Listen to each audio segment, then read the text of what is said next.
Ladies and gentlemen, honorable members of the Congress of the Philippines, His Excellency Ferdinand Romualdez Marcos Jr., President of the Republic of the Philippines.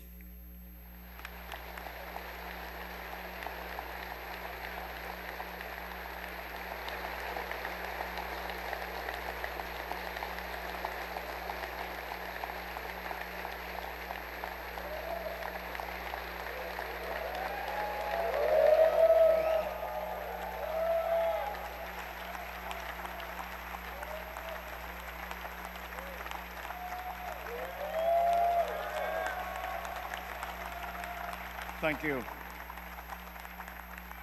Allow me to greet the former presidents who are with us here today, President Joseph Ejercito Estrada and President Gloria Macapagal Arroyo, Senate President Chis Escudero, and the honorable members of the Senate, House Speaker Martin Romualdez, and the honorable members of the House of Representatives, Chief Justice Alexander Gesmundo, and the Honorable Justices of the Supreme Court, His Excellency, the Most Reverend Charles John Brown, and the esteemed members of the Diplomatic Corps, Executive Secretary Lucas Bersamin and the members of the Cabinet, of course, the First Lady Luis Araneta Marcos,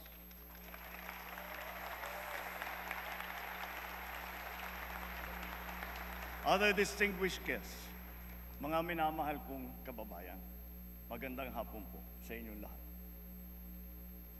The hard lesson of this last year has made it very clear that whatever current data proudly bannering our country as among the best performing in Asia means nothing to a Filipino who is confronted by the price of rice at 45 to 65 pesos per kilo. Bagamat maganda ang mga statistikang ito, wala itong kabuluhan sa ating kababayan na hinaharap ang realidad na mataas ang presyo ng mga bilihin, lalo na ang pagkain, lalo't higit ng bigas. Totoo, puwersa ng merkado sa ating bansa at maging sa buong daigdig ang siyang nagdidikta ng presyo. Bunso nito halimbawa ng giyera, problema sa supply at puwersa ng kalikasan tulad ng El Nino na naranasan din sa ibang bansa. Subalit, hindi na ito mahalagang alalahanin ng ating mga kababayang nabibigatan sa presyo ng bigas. Mahal kong mga kababayan, alam kong damang-dama ninyo ito. Hindi natin winawalang bahala ang inyong mga hinain at hirap na dinaranas. Sa kabila ng mga hamon ng ating kinakaharap, nasaksihan natin ang pinakamataas na ani ng palay sa bansa nitong nakalipas na taon. Pumalo ito sa lagpas 20 milyong tonelada, ang pinakamataas na ani mula noong 1987. Gayunpaman, ang ani na ito ay katumbas lamang ng 13 milyong tonelada ng bigas. Kulang pa rin ito para sa ating pangangailangan na 16 na milyong tonelada ng bigas, kung kaya't napipilitan tayong mag-angkat. Ngunit, lokal na produksyon pa rin ang ating mas bibigyan ng halaga. Kaya patuloy nating sinusuportahan ang sektor ng agrikultura upang mapabilis, mapadali at mapalakas ang produksyon mula sa pagpunla, pag-ani at paghuli hanggang sa pagbiyahe at pagbenta, upang maiwasan din ang pagkasira ng mga produkto. Nitong nakalipas na taon, higit 100 milyong kilo ng mga sari-saring binhi, suwi at pataba nang ipinamahagi sa mga magsasaka. Namigay rin ang pamahalaan ng mahigit 300,000 inahin upang ito ay maparami. Para naman sa mga mangingisda, mahigit 500 milyong fingerlings at 3,000 mga bangka ang napamahagi. Nakakatulong din ang mga ginawa at inayos ng mga fish port at cold storage upang masuportahan ang kanilang industriya. Bukod pa sa mga ito, naroon din ang mga teknikal at pinansyal na tulong para sa dagdag na kaalaman sa mga makabagong pamamaraan. at pagkukunan ng sapat na puhunan.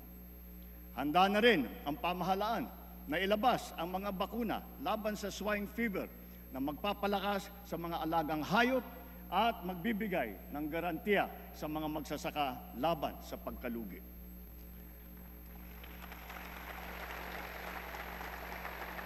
Nagsasagawa rin tayo ng mga kaugnay na hakbang upang pababain ang presyo at madagdagan din ang ating supply ng pagkain. Because of compelling emergency reasons, such as illegal price manipulations by hoarders and smuggling, we were constrained to temporarily implement mandated price ceilings on rice. We also extended the reduced tariff rates to facilitate the importation of rice, corn, and pork until the end of this year. Ganon din ang sasapitin ng lahat ng mga ipupuslit ng mga bigas. Ang ibang mga produkto naman ay ating sisirain o susunugin, bukod pa sa pagkakakulong sa mga mahuhuling mga salarin. Soon, we will be implementing the pre-border technical verification and cross-border electronic invoicing of import commodities. This will send a strong message that we mean serious business. To reduce unnecessary business costs, local government units no longer collect fees and charges from motorists transporting goods and merchandise while passing through national roads. On the same principle, LGUs have been strongly urged to refrain from collecting similar fees for the use of local roads. Nagsilbing kaagapay ng taong bayan ang kadiwa sa panahon na mataas ang presyo ng pagkain. Dahil naging epektibo ito, ang mga kadiwa centers ay magpapatuloy pa. Katuwang ang mga lokal na pamahalaan, dinagdagan pa natin ang mga kadiwa sa iba't ibang panig ng bansa. Higit sa lahat, layunin nating gawin permanente rin at mas madalas pa ang pagdaraos ng mga kadiwa. Matapos ngayong taon, ang 1,200 kilometro ng mga farm-to-market roads sa buong bansa. Mahigit 9,300 makinarya ang maipapamahagi at pasilidad na magagawa ngayong taon. Patuloy tayo nagbubukas at kukumpuni ng mga irigasyon sa buong Pilipinas. Ngayong taon, bibigyan natin ng patubig ang halos 45,000 hektarya ng bagong lupain. Bubuhayin din natin muli ang irigasyon sa halos 38,000 hektarya ng lupain sa buong bansa. Isa sa mga natatapos na proyekto ay ang Stage 2 ng Malitubog-Maridagao Irrigation Project. Halos 10,000 hektarya ng lupain sa North Cotabato at sa Maguindanao del Sur ang masiserbisyuhan ng irigasyon na ito. Ang ilan sa mga ginagawa nating irigasyon ngayon ay solar. Ibig sabihin, pinapatakbo ang mga ito ng haring araw, hindi nauubos at hindi nangangailangan ng paggamit ng krudo. Isang halimbawa ay ang kakabukas lamang na Kabaruan Solar-Powered Pump Irrigation Project sa Quirino, Isabela. Samantala, dahil sa Halaur River Multipurpose Project sa Iloilo, halos 32,000 hektarya ng lupain ang mabibigyan ng patubig. Patutunayan ng proyekto sa Halaur River ang pinalalawig na potensyal ng irigasyon. Hindi na lamang patubig sa sakahan ang kaya nitong gawin. Ito na rin ay magagamit sa pagkontrol ng baha, paglikha ng kuryente, at pati na rin para sa turismo. Moving forward, irrigation dams will supplement all our other bulk water projects to ensure water security for our people, especially in the underserved areas. Matindi ang naging epekto ng dumaang El Nino, lalo na sa mga sakahan. Sa tinamong pinsala mula sa pagkasira ng mga pananim, nagkaroon ng proteksyon ang ating mga magsasaka sa pamamagitan ng ating binigay na crop insurance. Sa nakalipas na 2 taon, mahigit 9,000 piso halaga ang naging bayad pinsala para sa mga apektadong magsasaka at mangingisda. Ngunit, mainam na rin na nailunsad na maaga ang mga modernong paraan ng pagtatanim tulad ng low water use farming technologies. Sa ating nasimulan na proyektong Lawa at Binhi, isinasagawa na ang mga modernong imbakan ng tubig upang lalong maging handa at protektado ang ating mga magsasaka sa banta ng tagtuyot. As we can see in all the world, weather events are, as has been predicted, getting more extreme, such as torrential rains that instantly shift to scorching heat waves or vice versa. Our country's geographical location makes us highly vulnerable to the adverse effects of climate change. Precisely because of our inherent vulnerability, we are proactive advocates for heightened climate responsibility and justice on the global stage. To this end, we have secured a seat on the board of the Loss and Damage Fund. And further, the Philippines has also been selected as host country to that fund. This will require an enabling law from Congress to confer the legal personality and capacity to the board. This welcome development shall complement all our other climate adaptation and mitigation measures and give us a strong voice to access the needed financial assistance for climate-related initiatives and impacts. Gayunpaman, ang pinakamahalaga ay ang buong bansa ay matibay at laging handa sa nakakapinsalang mga sakuna. Nangunguna ang ating mga DRRM workers upang tiyakin ang ating malawakang paghahanda at ang ating pagiging mulat at listo sa anumang oras. Bilang pangunahing paghahanda, nagtatayo tayo ng mga mahalagang infrastruktura na magsisilbing proteksyon at sentro ng koordinasyon, lalo na sa aspeto ng paghahatid tulong. Within the past 2 years, almost 100 evacuation centers have already been built. While in January of this year, we started the operations of our Disaster Response Command Center, which shall serve as a central hub for the government's disaster response efforts. Ngayon, sa pagpihit ng panahon, ang hagupit ng La Nina at mga matinding pag-ulan naman ang ating binabantayan at pinaghahandaan. Mahigit 5,500 flood control project ang natapos na at marami pang iba ang kasalukuyang ginagawa sa buong bansa.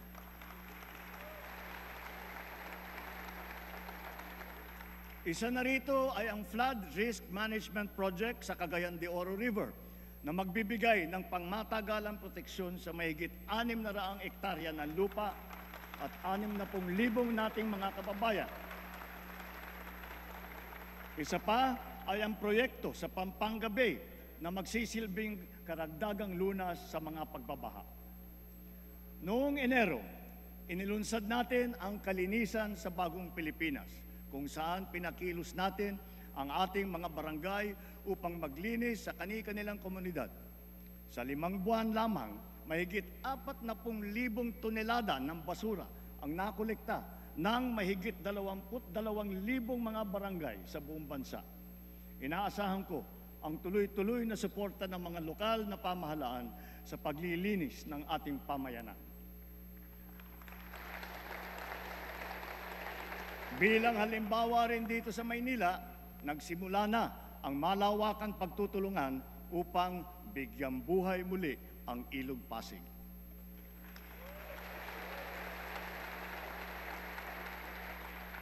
As we enter the midterm, our infrastructure development remains sustained, strategic, and on schedule.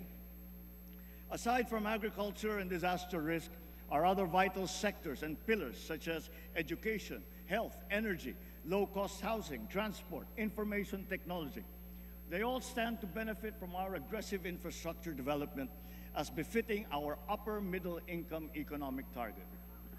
With the results that we have seen 2 years into this administration, we can claim that despite challenges, we are steadily progressing towards our targets in the medium term. Our power and internet services are continuously being upgraded in both capacity and connectivity. Sa ating free Wi-Fi program, halos 10 milyong unique user devices ang nakikinabang sa libreng internet sa mahigit 13,000 lugar sa buong Pilipinas.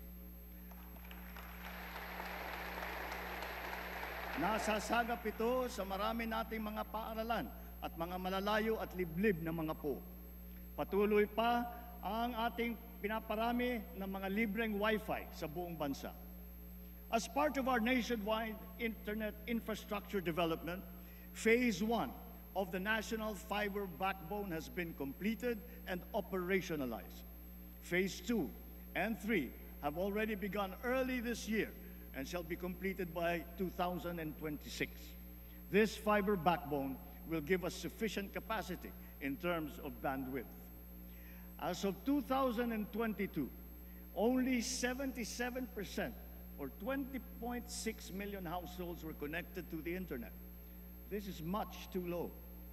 Together with our private sector partners, we will efficiently harness the concept of common towers to provide connectivity to Filipinos who are at the far end of the last mile. Expect full government support to ensure the successful completion of this critical project, including policy reforms and streamlined processes.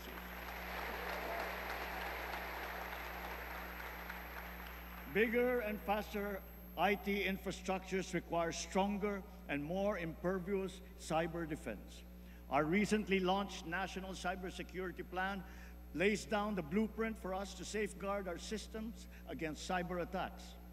With this said, I have directed the agencies concerned to ensure that the speed and quality of our IT development always mirrors the pace and trajectory of our economic aspirations.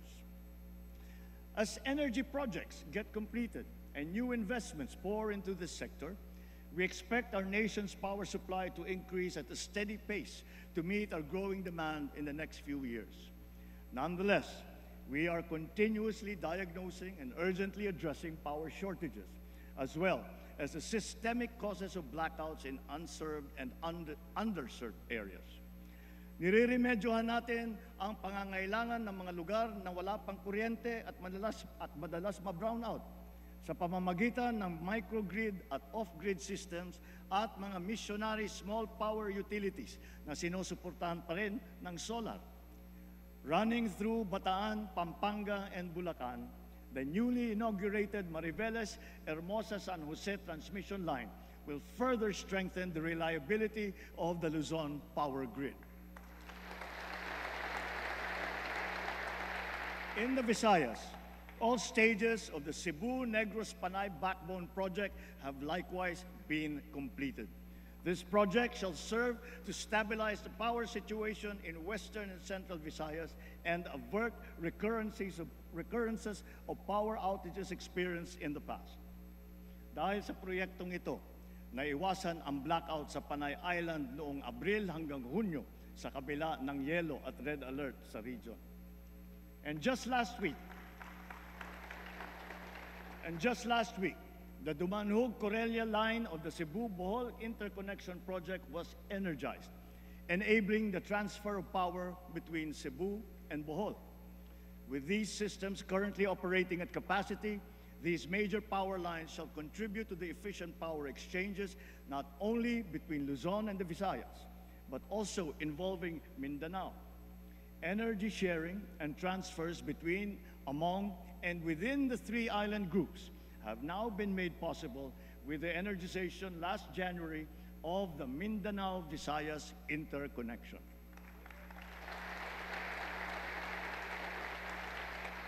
The energization of the Mindanao-Visayas interconnection is a defining moment, not only for the power sector, but for the entire country. Finally, we have connected the power grids of all three major island groups. The unified Philippine grid is a fulfillment of this dream, whose seeds were planted in the 80s through a vision bolstered by R&D, which we accomplished by applying typical Filipino persistence and dedication. Batid natin lahat na ang presyo ng kuryente dito sa ating bansa ay mataas. Kaya patuloy tayo sa pagdadagdag ng mga infrastruktura ng kuryente na magpapababa ng presyo ng kalanunan. Sa kabilang banda, tinitiyak din nating makatarungan ang paniningil sa mga consumer. Ilan sa mga hakbang na pinatupad ng pamahalaan ay, una, ang mas maayos at patas na Lifeline Rate Program para sa mga mahihirap, lalo na sa mga benepisyaryo ng 4Ps.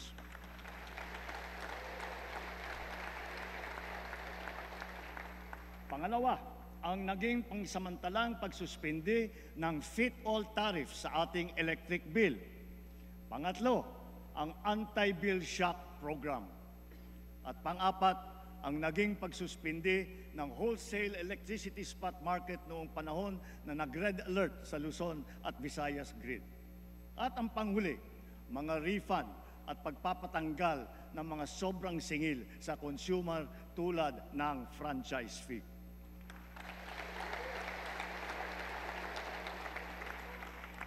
Binabalikan at binubusisi natin muli ang EPIRA upang malaman kung angkop pa ba ito sa ating kasalukuyang sitwasyon o napapanahon na ito ay amyendahan. Hinihiling ko sa Kongreso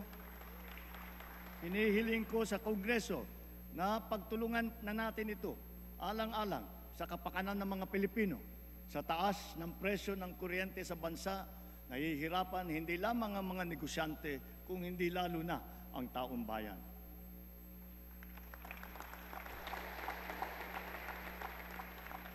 As of May this year, 12,000 kilometers worth of roads and more than 1,200 bridges have been built and upgraded across the country. Of note, we have provided a budget to upgrade 367 bridges and almost 1,600 kilometers of road along our country's longest thoroughfare, the Maharlika Highway from Luzon all the way to Mindanao.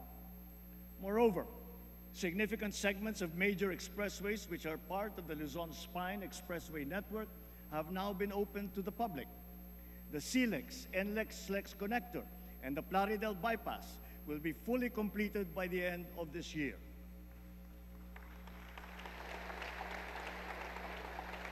CALAX and the C5 South Link will be fully operational by next year.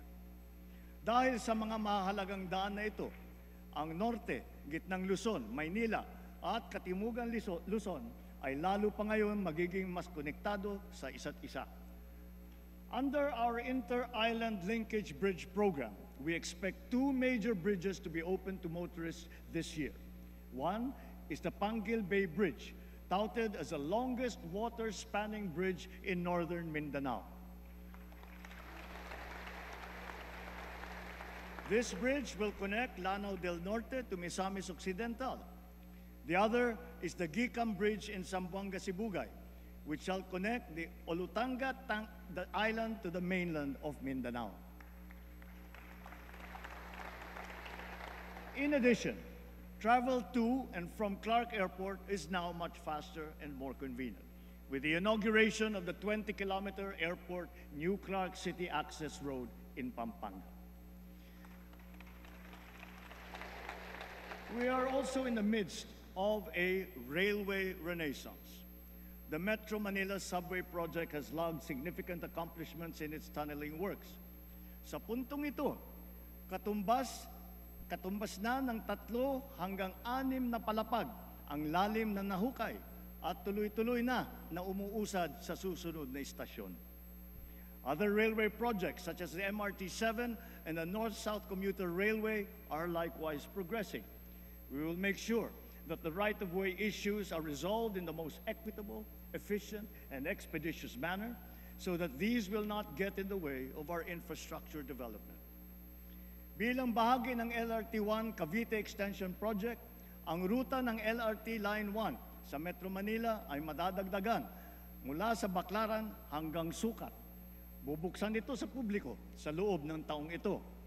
At sa ilang taon, aabot na ang linya na ito hanggang Bacoor. Nagdagdag din tayo ng 76 na bago at modernong mga tren sa LRT1 upang mas dumami, bumilis at maging mas komportable ang biyahe ng mga pasahero.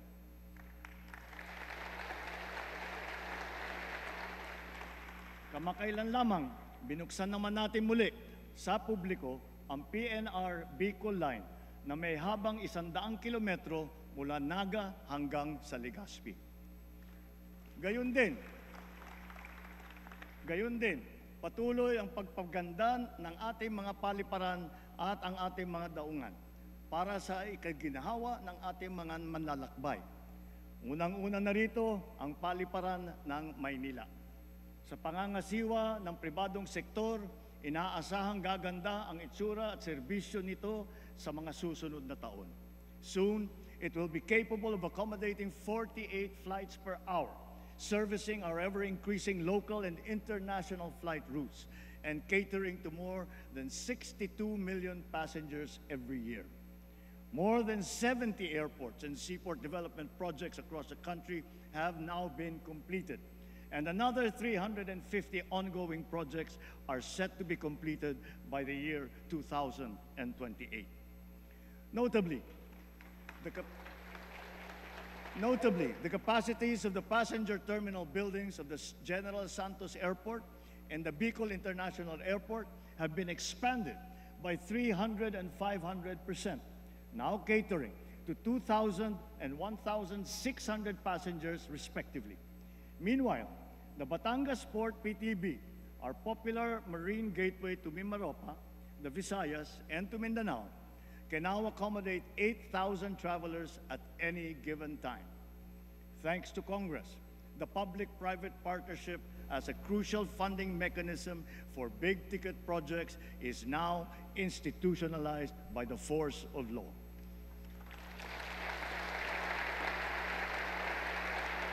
PPP is seen to facilitate strategic investments and the timely development of projects under our Build Better More program, especially since around 1/4 of our flagship projects have been envisioned to be funded through this modality. As a perfect example, the NAIA PPP will go down in our history, not only as among the largest and fastest approved PPPs, but one that has set the bar in terms of openness, transparency, and competitiveness of the process. Through this partnership, our foremost aerial gateway is now primed for a revitalization. Once considered as among the worst and most stressful airports in the world, it will soon be a world-class international airport that we can all be proud of.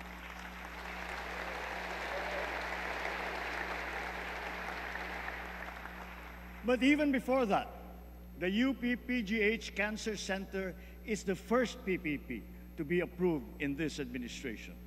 Together with the Philippine Cancer Center of the DOH, which broke ground last March, these two specialty hospitals will soon join our nation's fight against cancer. These centers will be a godsend to the more than 400,000 Filipinos who are afflicted with this deadly disease.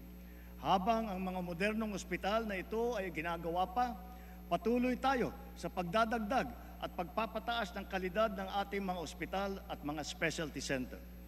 Binuksan na natin sa publiko ang mahigit 20 bagong urgent care and ambulatory service o mga bukas centers sa iba't ibang lugar sa bansa. Intended to decongest public hospitals, these centers shall provide competent ambulatory care, most especially to the poor and to the disadvantaged, for health conditions that do not require hospital admission. Katuwang din natin ang lokal na pamahalaan sa mga tinatayo natin mga tawag na super health centers. Sa tulong ng mga LGU, malalagyan natin ng sapat ng mga doktor at nurse ang mga ito at madadagdagan pa natin sa mga susunod na taon. Layunin natin na sa lalong madaling panahon, lahat ng lalawigan natin ay may sapat na mga center o pasilidad na may kakayahang makapagbigay ng pangunahing serbisyong medikal para sa ating mga mamamayan. Samantala, titiyakin natin na ang bawat isang probinsya ay mabibigyan ng mobile clinic upang ang laboratory exam at ilang pang pangunahing serbisyo medikal ay mapapalapit natin sa ating mga kababayan. Sa PhilHealth naman, dinamihan na ang klase ng generic na gamot na kasama sa benepisyo para sa mga outpatient. Mula sa 21 generic na gamot, ay 53 na. May mga bagong gamot para sa alta presyon at meron na rin para sa nerve pain at sa epileptic seizures.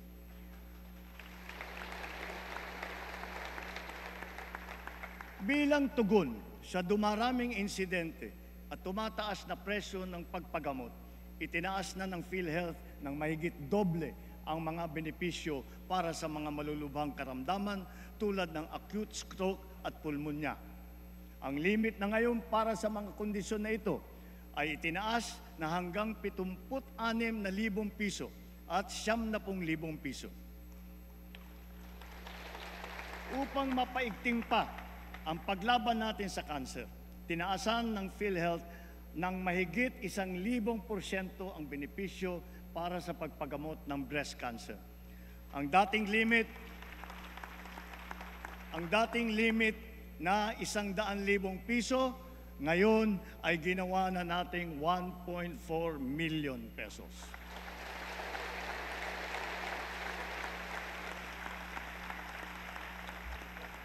Ang benepisyo naman para sa colon cancer ay pinag-evaluate na rin. At bago matapos ang taon, maisasama na rin sa mga benepisyo ng PhilHealth ang chemotherapy para sa cancer sa baga, atay, ovary at prostate. Naglaan po tayo ng mas mataas na pondo para sa ating medical assistance program. Kaya higit na mas marami pang mga Pilipino ang matutulungan nito ngayong taon.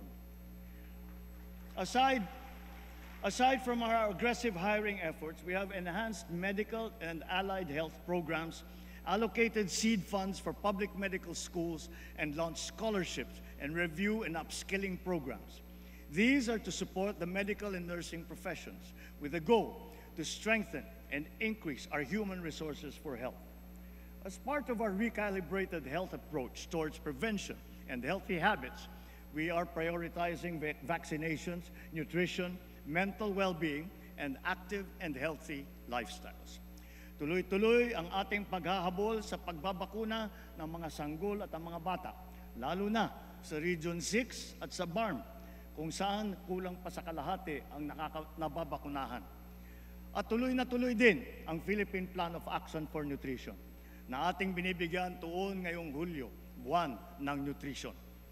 Ang convergent programs to stamp out hunger and malnutrition were not only successfully launched, but have yielded inspiring results thus far. One survey confirmed that our expanding school-based feeding program has had a significant impact on the physical and mental well-being of more than half of the learner beneficiaries.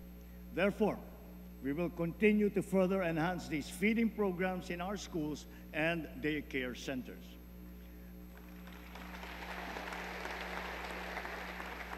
The recently launched Walang Gutom 2027 will now be fully rolled out from the initial 2,300 households, now all the way to 300,000 food-poor households across the country by the end of this year.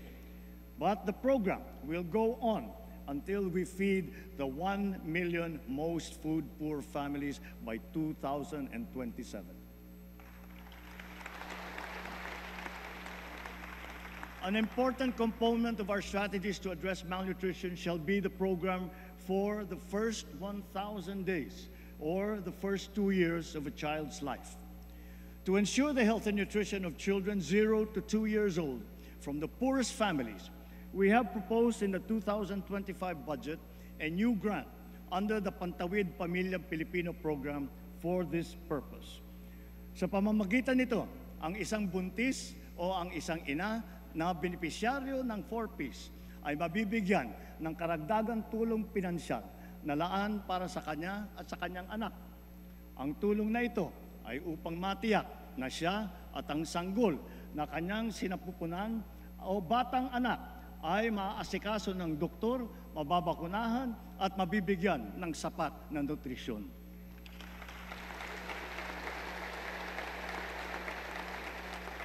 Closely related to these, the DOST has been continuously undertaking scientific research to develop nutritious food and drinks which can be integrated into the government's feeding program. Government is aware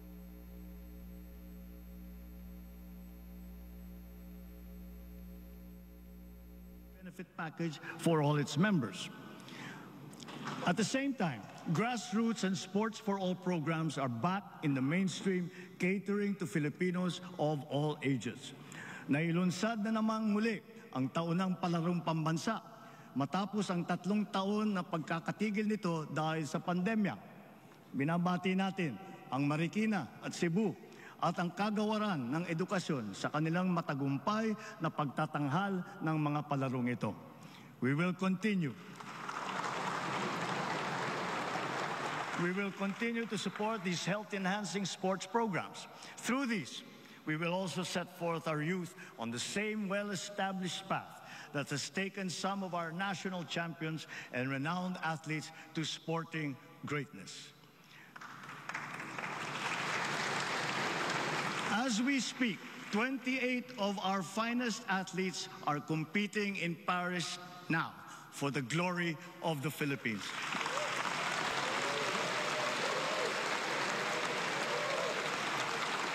Let us wish them well and the best of luck. Sa larangan naman ng edukasyon, investing in our own people is not only a fundamental moral imperative for us, but an economic one as well. In its report, the World Bank revealed that our promising economic growth is largely attributable to our people. The great bulk of the country's wealth is being created by the skill, the industry, and the resourcefulness of all Filipinos. Ngunit, sadyang marami pang ibubuga ang Pinoy. We must harness the totality of the Filipinos' potential. Thus, for consecutive years, we have prioritized an increase in budget for the inclusive development of Filipinos, not just in food, nutrition, and health, but even more so in education and training. Recent assessments have revealed the poor reality that more than half of our grades 6, 10, and 12 students have failed to reach the ideal proficiency levels, faring low in information literacy, problem solving, and critical thinking skills. Therefore, our national recovery program must proceed without the slightest disruption, especially in basic education. Our system of education must be strategically calibrated to make sure that our youth are not only taught to become literate, but it has also consciously developed them into problem solvers and into critical thinkers, hungry for success, ready for the future. Similarly, as we relentlessly address the classroom gap, the digital gap must also be bridged with equal intensity.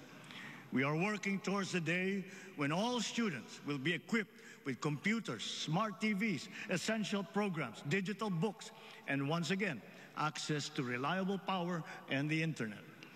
Digitalization and solar-powered electricity must now become the standard features in our schools and in our classrooms. Simply put, this is educational reform through technology. The perennial problems surrounding textbooks shall be resolved.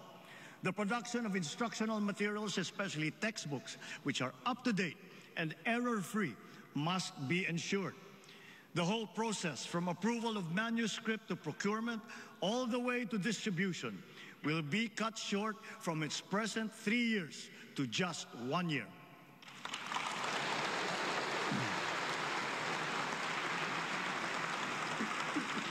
Ito ngayon ang magiging hamon sa ating bagong kalihim. Natiyakin ang pagbangon at pagtaas ng kalidad ng edukasyon sa bansa sa lalong madaling panahon.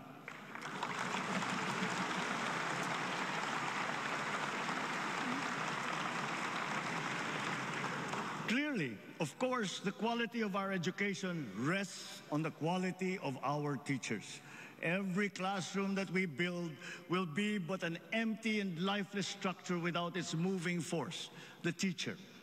But our teachers are not just perfunctory figures in our schools. They are the very foundation of our educational system. And so, as we build and upgrade schools, so too must we uplift and upskill our teachers, whose competence and trademark Filipino patience, determination, and compassion will be at the core of our national learning recovery. Dinagdagan natin ang mga empleyado ng hahalili sa mga guro upang magampanan ang mga sari-saring gawain sa paaralan. Sa gayon, ang ating mga guro ay makakatutok ng mabuti sa kanilang propesyon na pagtuturo. Katuwang ang Kongreso na isabatas na ang Kabalikat sa Pagtuturo Act. Ito'y magbibigay sa mga guro ng nasa pampublikong paaralan ng taunang teaching allowance para pambili ng mga kagamitan sa pagtuturo at mga kaugnay na gastusin.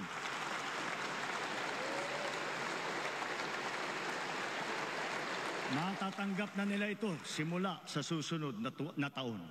Meron na rin silang personal accident insurance mula sa GSIS. Makakapaghatid din ng dagdag na ginhawa ang special hardship allowance para sa mga karagdagang public school teacher na masasaklaw nito na nakakaranas ng matinding hirap at panganib sa kanilang araw-araw na pagtatrabaho. At wala na ring utang taging sa mga teacher. Hindi magiging hadlang ang kanilang pagkakautang upang makapag-renew ng kanilang mga lisensya. Bagkus, marapat lamang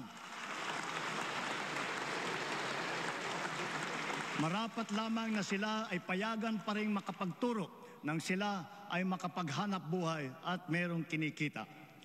Of equal significance, we have allocated funds to finally implement the expanded career progression system for our public school teachers. This will promote professional development and career advancement within their ranks. This expanded system lays out two major career paths for our teachers to pursue: the teaching and the school administration tracks, each of which shall have ample career growth opportunities. With this system in place, we will accelerate the career growth of teachers. Sa sistemang ito, wala ng public school teacher ang magre-retire na teacher 1 lamang.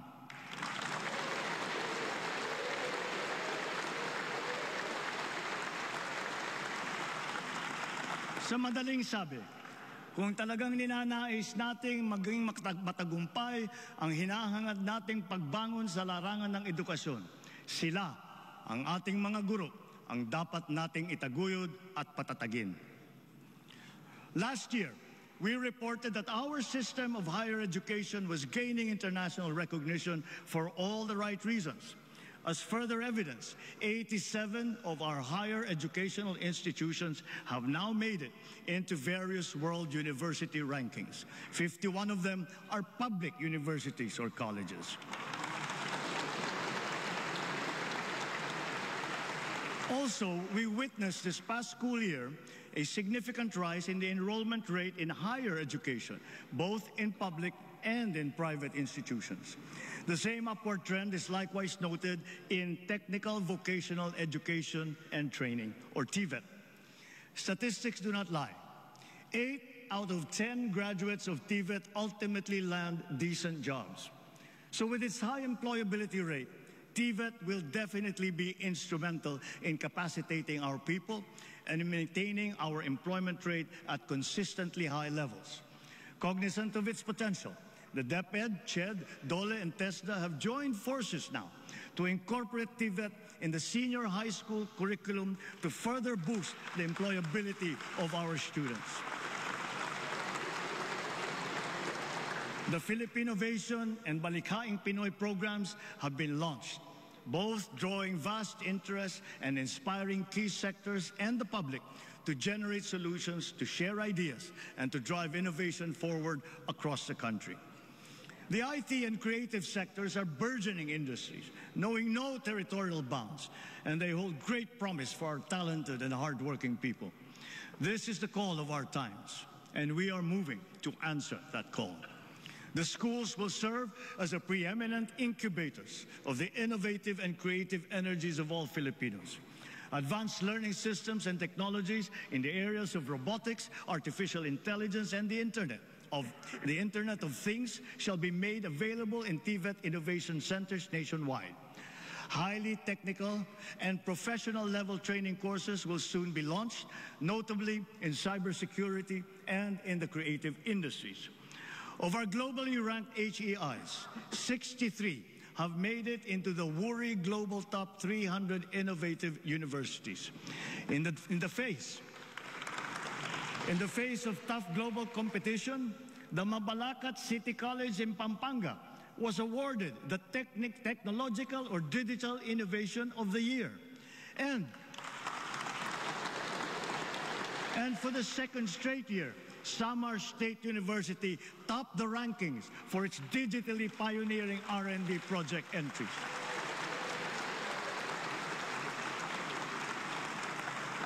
Relevant scholarships and R&D grants will continue to be available, aligned with our agenda to foster startups. To commercialize and mass-produce R&D outputs, crucial support, such as intellectual property rights enforcement and venture financing, have been put into place. We are also building essential infrastructure and linkages to support the ethical development of artificial intelligence systems for high-impact practical applications. Since the nation's foray into space technology, our satellites in space have generated more than 51,000 maps, images, and spaceborne data for various purposes. These now provide us with vital information that guides our country's stratagems and decision-making in agricultural development, urban planning, and environmental management, including the strengthening of our maritime domain awareness, to name but a few examples. Along with these discoveries, we are likewise all of our countrymen who have carved out their niche as pioneering space scientists and engineers in this emergent field, in collaboration with local space technology companies that provide an additional impetus. As we speak, 16 of our space engineers are in the United Kingdom, resuming work on the development of the Multispectral Unit for Land Assessment, or the MULA satellite. Once completed, the MULA satellite will be our largest Earth observation satellite to be launched into space so far.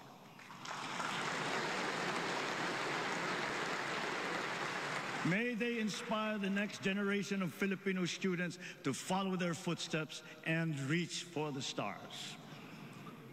Sa ating mga trabahador, our employment rate has increased to 95.9%.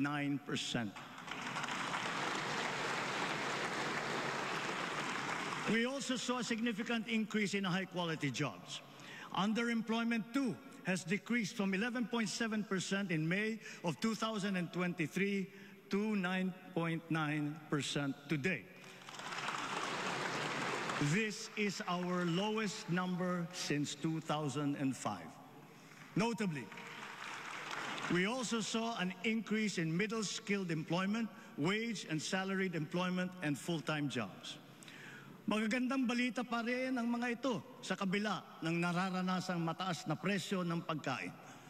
Bukod sa paglikha ng trabaho, pinalalakas din natin ang kakayahan ng ating mga mamamayan, lalo na sa panahon ng kanilang kagipitan. Our adaptive and responsive social protection programs assist our countrymen in times of dire need, reaching those in geographically isolated and disadvantaged areas. More importantly, these programs seek to develop their productive potential and bridge their capacities towards self-sufficiency. With a noble aim of breaking the cycle of poverty across the country, the Pantawid Pamilya Program, the Pantawid Pamilyang Pilipino Program, has not only consistently accomplished its annual targets, it has also proven its efficacy over the years. Mula nung nakaraang SONA, mahigit 420,000 pamilya ang nag-graduate sa programa. Ibig sabihin, sa tulong ng 4Ps, mas gumanda na ang kanilang kalagayan at kakayahang makipagsapalaran sa laban ng buhay. Sa katunayan, Mahigit 4,000 graduate ng 4Ps ay nasa hanay na ngayon ng mga lisensyadong guro. At hindi lamang yun, 35 sa mga top-notcher ng sari-saring mga board exam na idinaos nitong nakalipas na 2 taon ay nagmula sa mga pamilya na benepisyaryo ng 4Ps. Ilan sa kanila ay si Teacher Kane Jevy Cervantes ng Davao Oriental na nakakuha ng #1 sa licensure examination for professional teachers. Isa rin si Engineer Alexis Alegado na nanguna sa Civil Engineering Board exam noong Abril ng nakalipas na taon.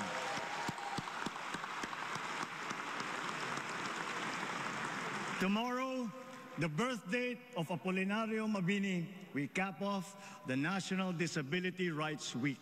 Our PWDs can rest assured of government's effective implementation of beneficial policies and programs that will guarantee equitable opportunities, special interventions, and incentives for them.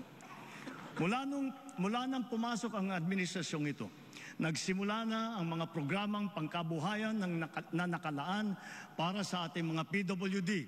Sa susunod na taon, ilulunsad naman ng PhilHealth ang benepisyo nito para sa mga batang may kapansanan.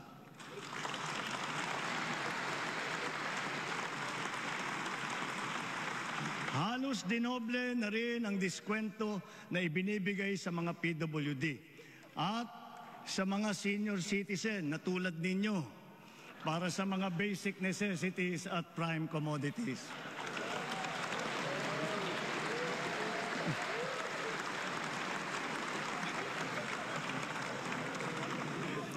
Natuwa kayong lahat dun. Sa lahat ng mga ginagawa natin ito, katuwang natin palagi ang pribadong sektor, lalo na sa mahalagang bagay ng trabaho at pasahod.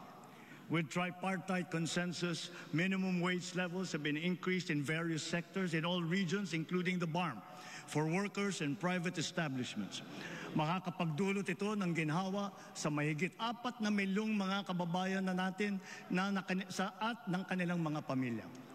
Para naman sa ating mga kawani ng gobyerno, mayroon silang maaasahang medical allowance bilang karagdagang benepisyo sa susunod na taon.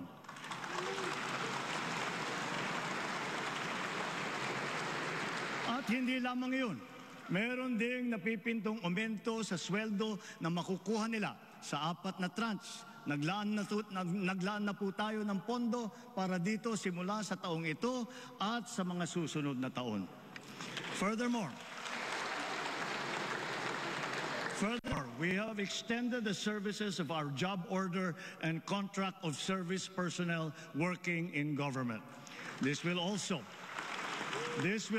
afford them ample opportunity to work on their civil service eligibilities while gaining additional relevant experience and training to upgrade their employment qualifications.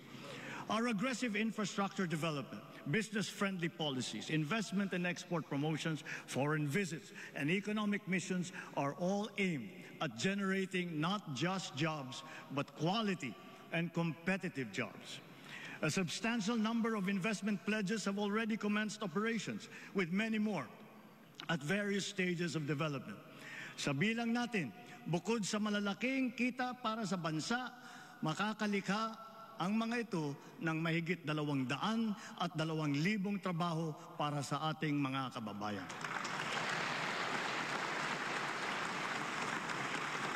The rationalized incentive scheme under the CREATE Act has also made possible the generation of investments amounting to more than 1 trillion pesos and more than 100,000 new jobs. This promising state of affairs is now beckoning us to create more through the passage of the Create More Act. Conscious efforts to improve the ease of doing business and delivering government services through digitalization, integration, and streamlining of processes have produced their intended multiplier effects. Cost savings from operations have translated to higher revenues and to more speedy transactions. These have effectively addressed the fragmented, overlapping, and time-consuming procedures that have hindered optimal productivity by government. Attributable to these transformative reforms, government services are becoming more efficient. More and more systems are now digital and cashless, assimilating individuals, MSMEs, even agricultural workers. These have expedited transactions and commercial exchanges and promoted the convenience of all parties concerned. Ang Paling QR ay isa sa mga programang unti-unting lumalakas, ang hatak sa publiko at dumarami ang gumagamit.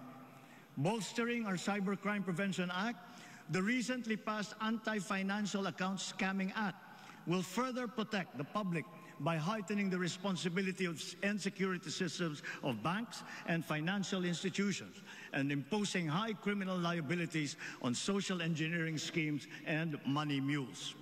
Job placement also has seen significant progress, especially through our Public Employment Service Offices, or PESOs, nationwide. PESOs have harnessed IT capabilities and improved labor industry coordination. Collectively, they boast a job placement success rate of 98%.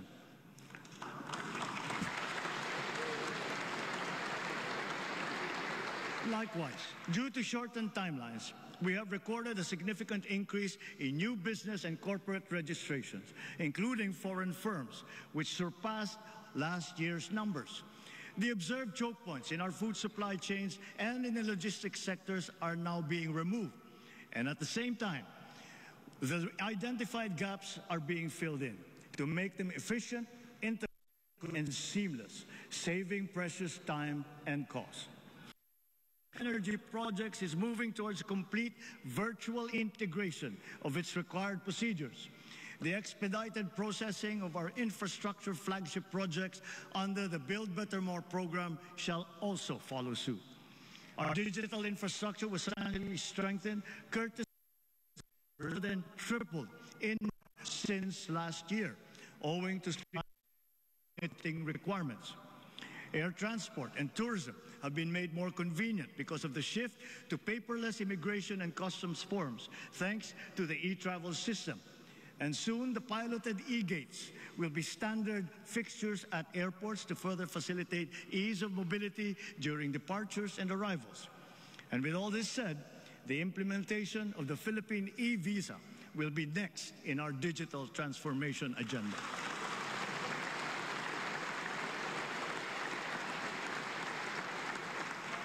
Let us now go to tourism, because we in the Philippines have no less than 7,641 beautiful reasons to tap the potential of our tourism sector, for which our archipelagic nation is internationally renowned and from which many Filipinos derive their livelihood. While a resurgence in this all-important sector is being observed, pre-pandemic data present to us a great challenge that we must surpass. It is a challenge that is well within our grasp. Our infrastructure and digital reforms to development of tourism sites and the enhancement of the overall tourist experience are all calculated to boost the productivity of the tourism sector. While doing so, we shall interpose the wholesome and hospitable Filipino brand in all the key tourism touchpoints, from tourist arrival all the way to departure. But the tourism challenge has already evolved and now requires a multifaceted strategy. The focus now is on experiential tourism. Food, culture, heritage, the arts, education, halal, Islamic traditions, dive, cruise, farm and ecotourism, even sports, have now become potent subjects and products of a nation's tourism. This is an imperative, and that we must elevate and expand our understanding of the one town, one product, or OTOP concept. It must not inhibit, but rather it must inspire. We must not rest content to have just one. Rather, we must seek the optimal number of high-quality products and services which at the same time showcase our community's distinctive history, traditions, and talents. Filipino creativity and ingenuity will enliven and unlock the as-yet untapped potential of these new facets of Philippine tourism. sa ating mga OFW. Ayon sa datos ng Bangko Sentral, mahigit 37 bilyong dolyar ang naipasok sa bansa ng ating mga OFW noong nakalipas na taon.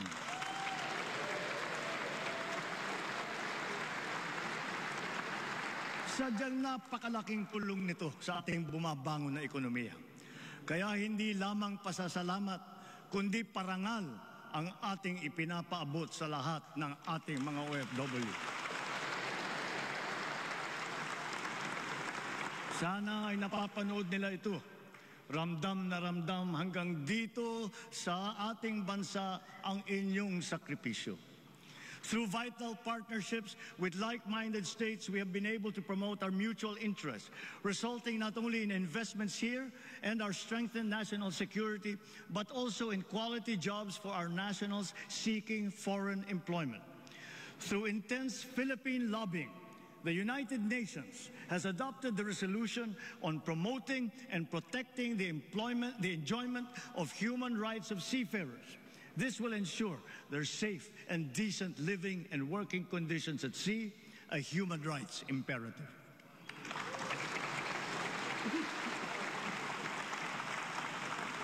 Patuloy ang ating pagtulong sa mga OFW.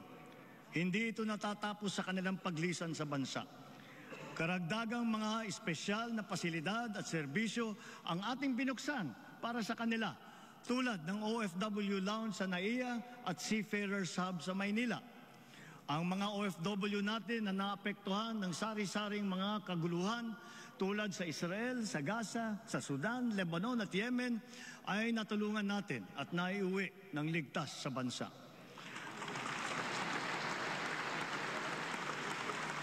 Gayon din ang naging pagtulong natin sa mga kababayan nating nasalanta ng kalamidad at krisis tulad sa Taiwan at sa New Zealand. Hanggang sa kanilang pag-uwi, buong puso ang ating pagtanggap at paglingap. Ang nagbabalik-bayang mga OFW kasama ng kanilang pamilya ay sinusuportahan nating mabuti upang maging maayos ang kanilang bagong simula dito sa bansa para makakuha ng magandang trabaho o di kaya'y makapagtayo ng negosyo. Kaugnay sa aking naiulat noong isang taon, sinimulan na ng Saudi Arabia ang pamimigay ng tseke sa ating mga trabahanteng nawalan ng trabaho doon. Unti-unti, ang ating mga naapektuhang OFW ay nababayaran na. For this, we convey our sincerest gratitude to the Crown Prince of Saudi Arabia and the Kingdom of Saudi Arabia.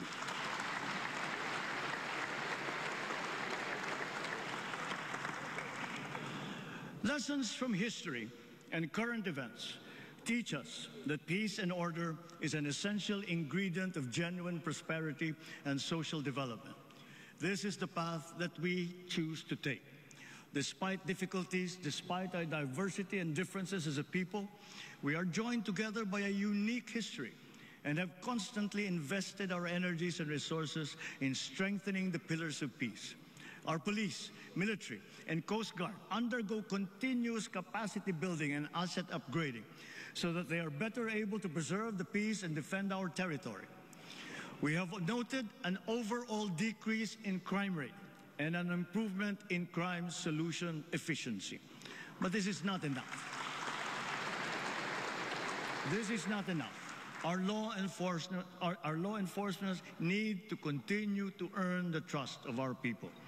The strong pillars of our criminal justice system, especially in light of the new rules on criminal investigation and our independent judiciary, function in unison. In tandem with the justice system, COA's audit mechanism works in harmony with our transparency, streamlining, and open government initiatives. All in all, these successfully foster a culture of accountability that curbs corruption in government. With the newly enacted Republic Act number 12009 that I signed just last Saturday, government procurement will be modern and innovative, more streamlined and efficient, and truly at par with global best practices. We sincerely thank Congress for its timely and decisive action in amending the 20-year-old law. We have come a long way in our quest for a lasting and inclusive peace. No guerrilla fronts remain active across our country today. Only 7 weakened groups remain to be dismantled, and they are the subject of focused operations. But along with the assertion of government might, we also offer peace, community development, and reintegration programs for those who have returned to the fold of the law. Through a comprehensive and transformative approach, we have rebuilt not only lives, but also conflict-affected communities. The implementation of peace agreements is now in its concluding phase. Former combatants now live peaceful and productive lives in their respective communities. Some of our former rebels are now absorbed into the AFP, serving in the defense of the Republic, while others are now part of the PNP BARM. Government will honor and fully comply with its remaining deliverables and commitments under these agreements.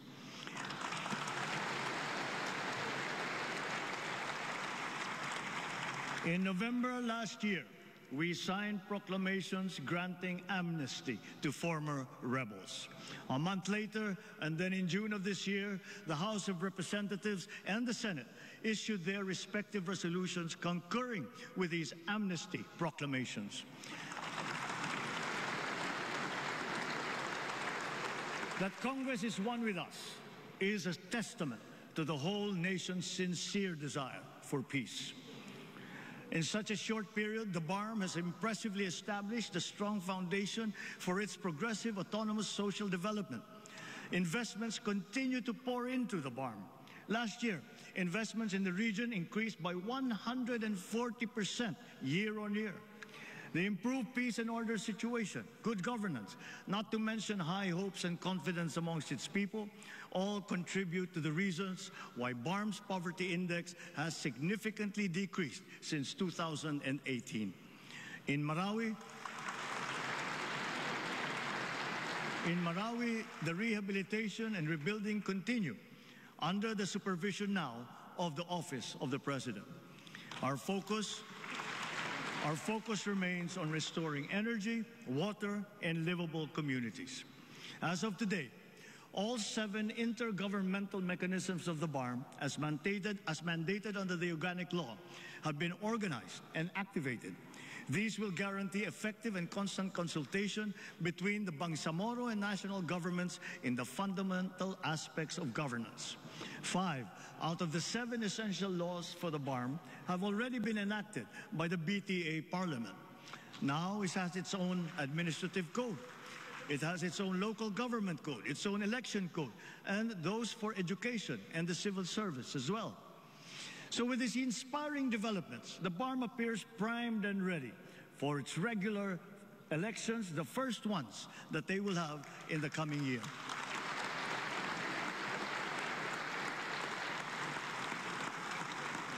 On the fight against dangerous drugs, our bloodless war on dangerous drugs adheres and will continue to adhere to the established 8 E's of an effective anti-illegal drug strategy.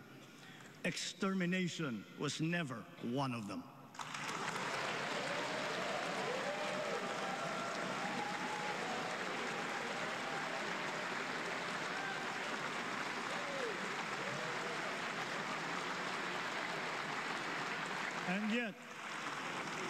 And yet, in more than 71,500 operations, it has resulted in the seizure of more than 44 billion pesos worth of illegal drugs and the arrest of more than 97,000 drug personalities. More than 6,000 of those arrested were high-value targets. 440 of them were government employees, of whom 42 were uniformed personnel. 77 were elected officials.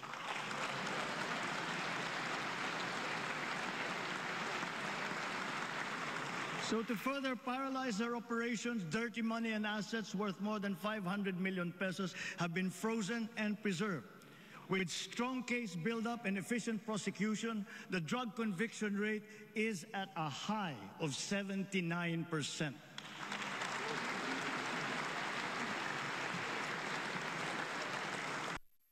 with this, we welcome the report that the number of drug-affected barangays in our country has been reduced by 32%.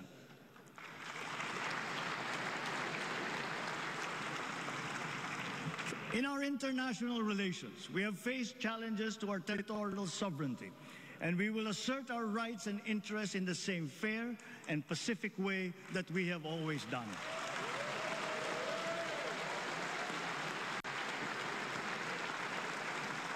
Proper diplomatic channels and mechanisms under the rules-based international order remain the only acceptable means of settling disputes. Peace and community building will always be our clarion call, especially when the country serves as chair and the host of ASEAN Summit in 2026.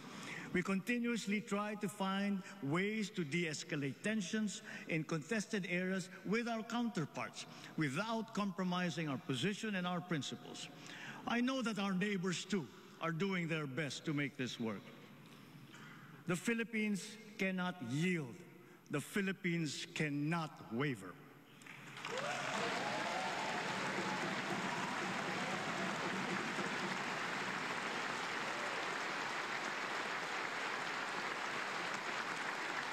We are now more conscious as a people and strategic in heightening our aerial and maritime domain awareness. We are continuing to strengthen our defensive posture, both through developing self-reliance and through partnerships with like-minded states. Ang West Philippine Sea ay hindi katang-isip natin lamang. Ito ay atin. Ito ay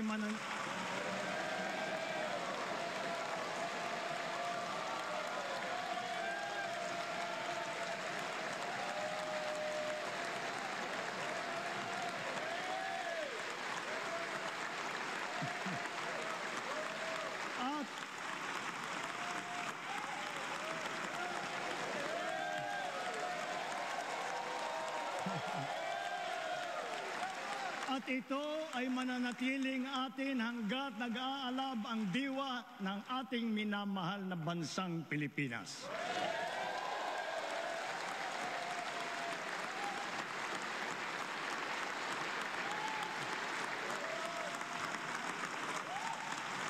Pagtitibayin at palalaguin natin ang kamalayan at kaalaman ng buong bansa at titiyakin na maipapasa natin ito sa kabataan at ating susunod na mga salinlahi.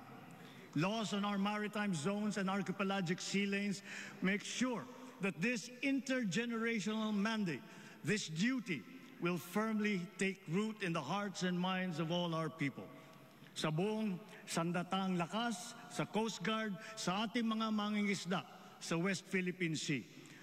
Tagapimpunin niyo ang taus-pusong pasasalamat ng buong bansa dahil sa inyong ginagawang pagmamatyag at sakripisyo.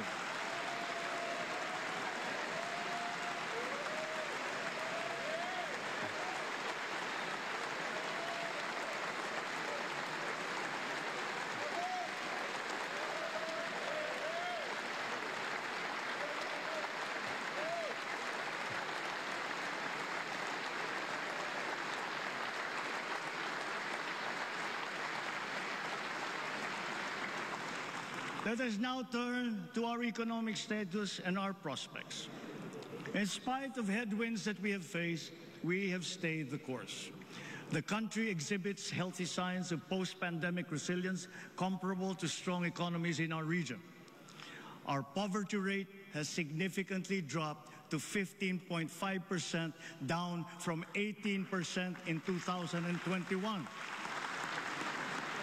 This present figure is even lower than the pre-pandemic level of 16.7% in 2018.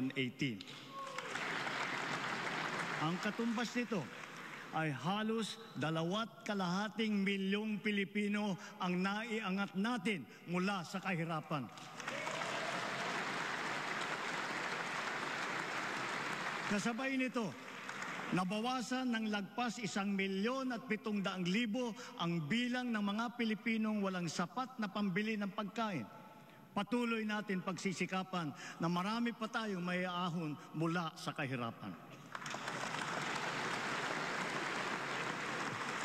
To sustain the country's economic gains, we are promoting investment-led growth. We have set in motion policies and programs to create an environment conducive for business to thrive, like reforms in the capital markets and implementation of green lanes. As a result, we have green lanes certified, around 100 projects with a total investment of about 3 trillion pesos across the sectors of renewable energy, digital infrastructure, food security, and manufacturing. The Philippine financial system remains robust and resilient. Tax and non-tax revenue collection has also become more efficient in pace with our rejuvenated economy. Notably, for the past 2 years, our GOCCs have remitted dividends to the national government with a combined tally exceeding their contributions in 2022.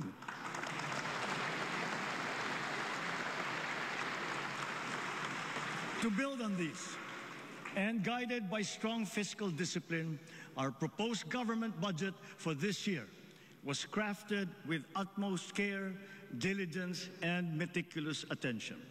We look to the cooperation of our colleagues in the legislature, not only that our proposed national budget be approved in your usual timely manner, but it be adhered to as closely as possible. We expect all agencies to ensure that every centavo allocated will be judiciously spent for our urgent priorities and socially impactful programs. Mga kababayan, sa lahat ng ginagawa natin ito at mga gagawin pa, mataas ang aking kumpiyansa na malalampasan din natin ang hamon ng ating pinagdadaanan. Dahil ito ang pangunahing hinaing ng taong bayan. Hindi tayo titigil sa paglalaban sa kahirapan at sa paghahanap ng lunas upang maibalik sa normal ang presyo ng bilihin, lalo na ang bigas.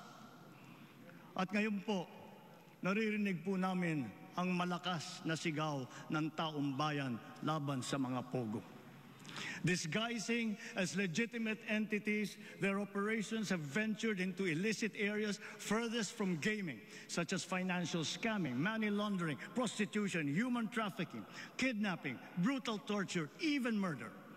The grave abuse and disrespect to our system of laws must stop. Kailangan nang itigil ang panggulo nito sa ating lipunan at paglalapastangan sa ating bansa.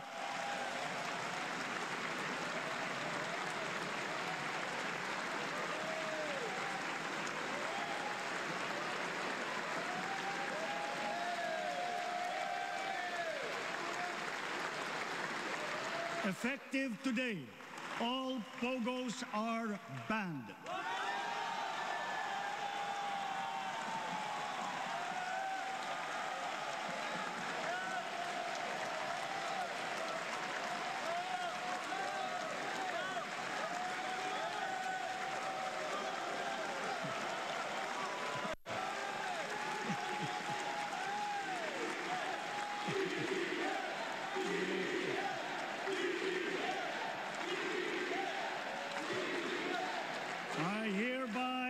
I hereby instruct to wind down and cease the operations of POGOs by the end of the year.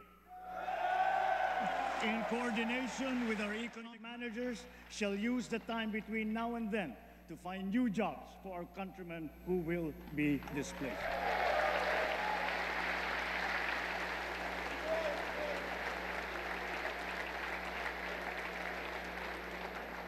This will solve many of the problems that we are encountering.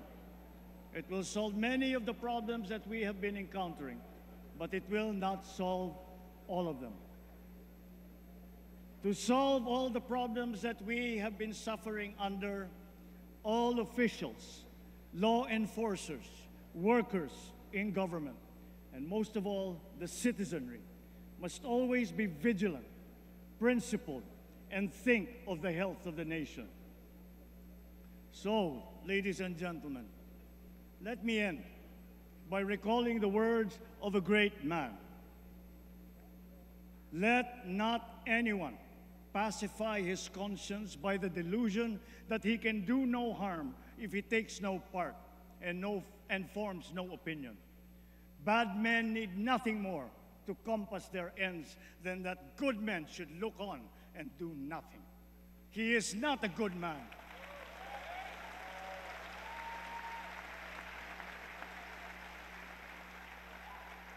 He is not a good man who, without a protest, allows wrong to be committed in his name.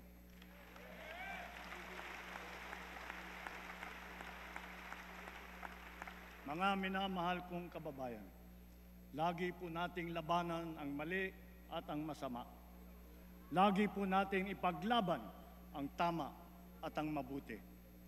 Lagi po nating mahalin ang Pilipinas. Lagi po nating mahalin ang Pilipino. Mabuhay po kayo at mabuhay ang bagong Pilipinas. Maraming salamat po.